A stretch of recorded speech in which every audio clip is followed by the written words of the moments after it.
So this is a drug chart. So what is the testable part?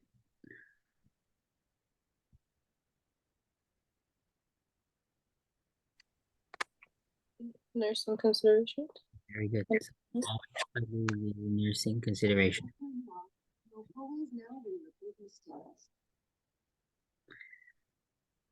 All right. So let's talk about the potassium iodide. So why is the patient given iodine when they already have hyperthyroidism? So I gave you the rationale, which is what again? What will the thyroid glands do if it's given so much iodine? What will it say? No more. No more. Okay, so it suppresses the release of thyroid hormone. Too much, no more. So it will suppress thyroid activity. So who is given potassium iodine? It's given as a preoperative preparation. So if patients are prepared for surgery, SSKI will be added to the therapy. Otherwise, these two would have been enough. These two will be used either PTU or methimazole will be used to treat hyperthyroidism. So this is an option. If the patient can't receive radioactive iodine, they'll receive the drug treatment. If a patient is a candidate for surgery, then we will start giving them SSKI for about 2 weeks before surgery. The purpose again is to what? What will it do to the patient's thyroid gland?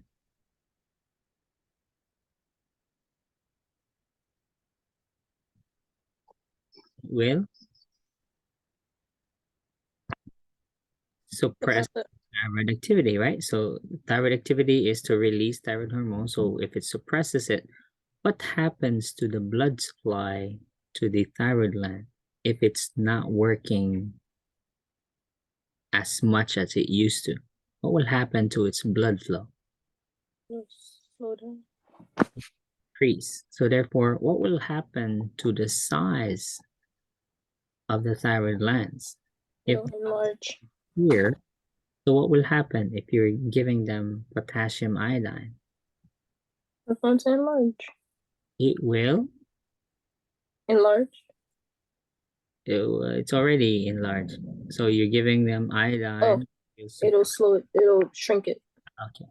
So the vascularity of the thyroid gland will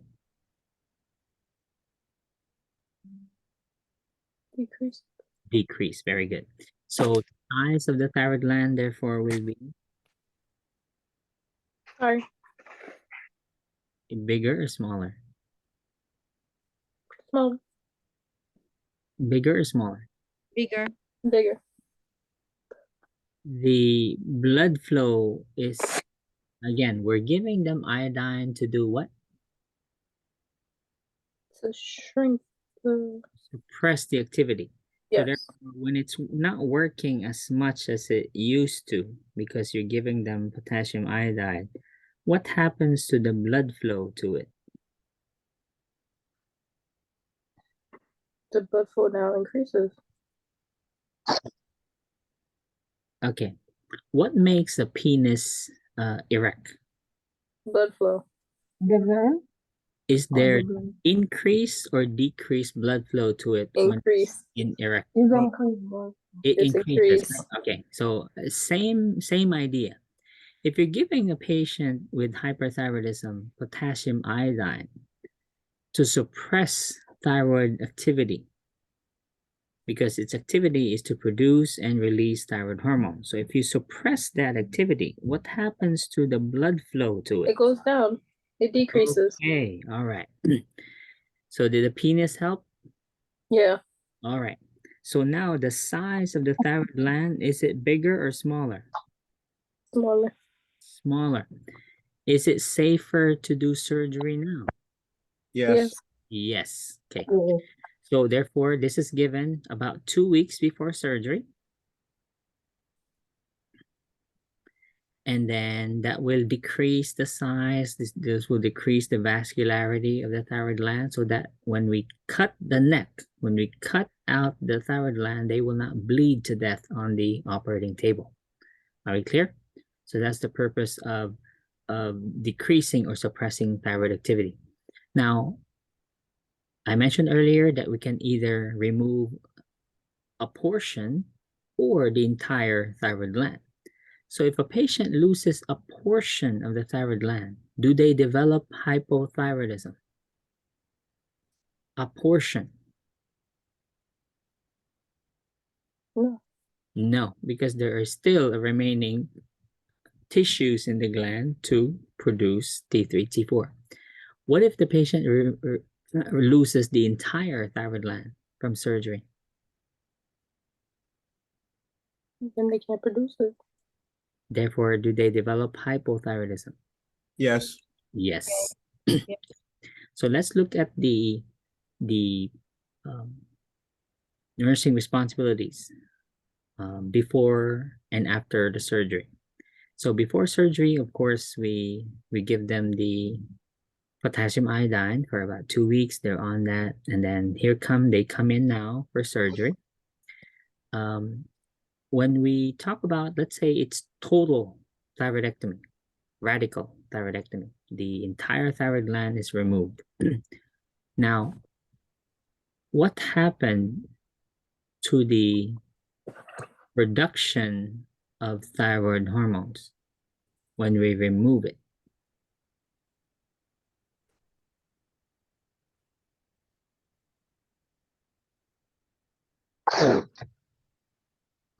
What happened to the production? Decreased. Decreased. So does that mean it's impossible to develop thyroid storm? No.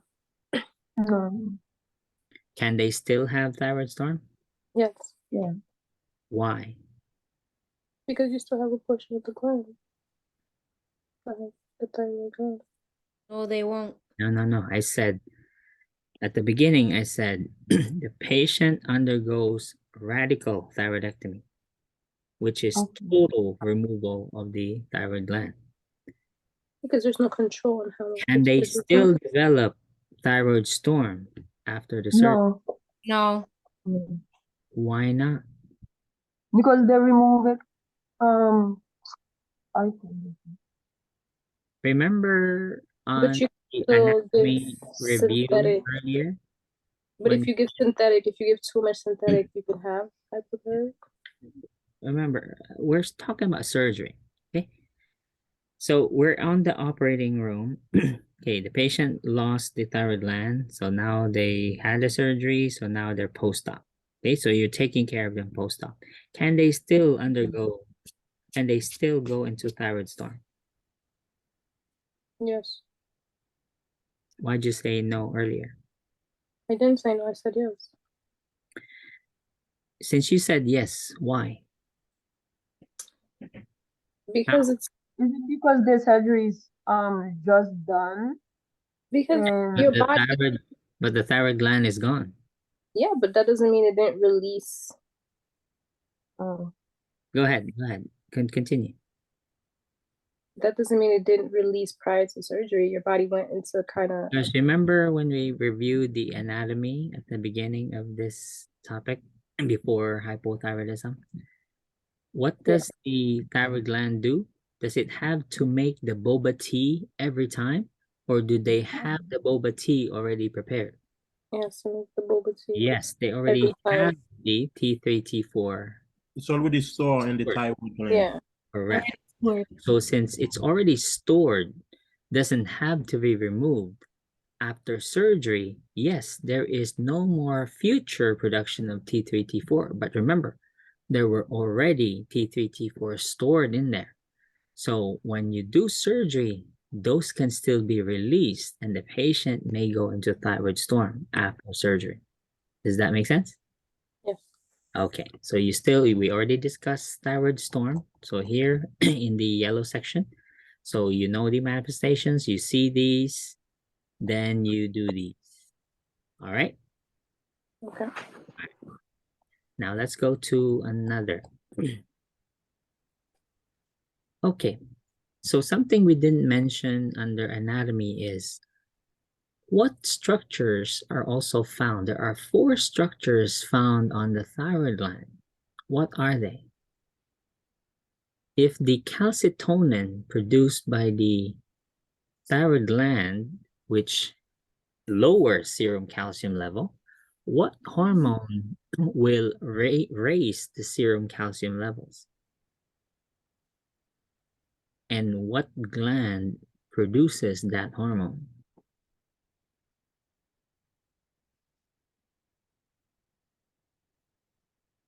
Okay, the answer is they are the parathyroid glands. So the parathyroid glands are attached to the thyroid glands. So the thyroid gland looks like, look at the anatomy.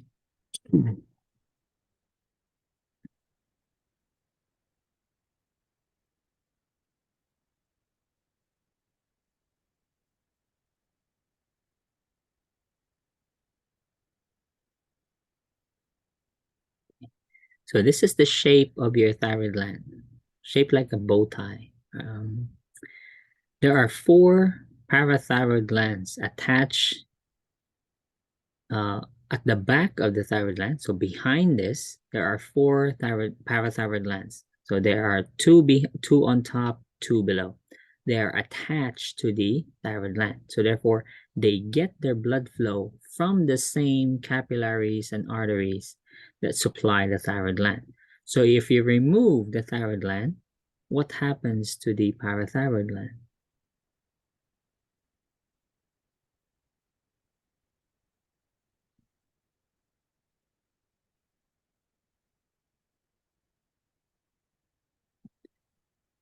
Or you want an example? Okay. Are your fingernails attached to your fingers? Yeah. Yes, I remove your finger, what happens to the fingernail? it goes too. Can I take it out and then reattach it to whatever remains of my finger? No. Let's say I only lose this part. I still have this part of my finger. Can I take out the fingernail, put it here? No.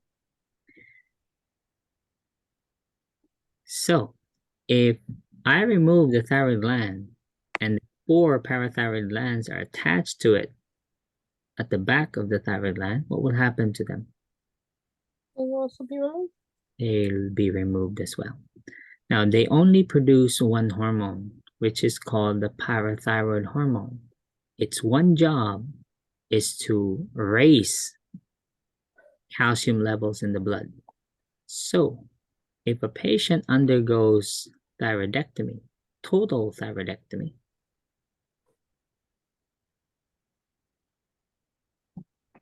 what possible complication will result after surgery? Besides the patient now having hypothyroidism, what else could happen?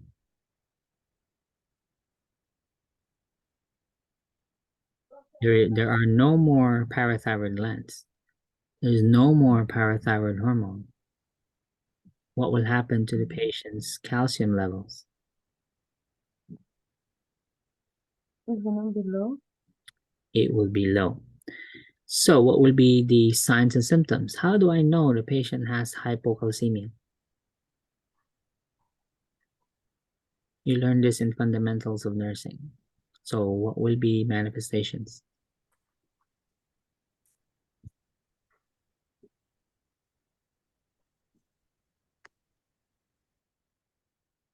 That's okay, we'll get to that later. We'll review that.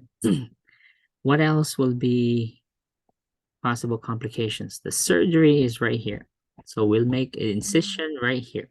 We'll cut the patient's neck, retract it open, exposing the thyroid gland, take it out, clamp the arteries, take it out, and then stitch it back up. What could possibly go wrong?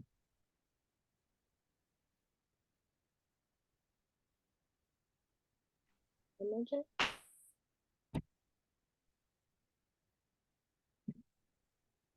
What else will the patient develop? The incision is right here.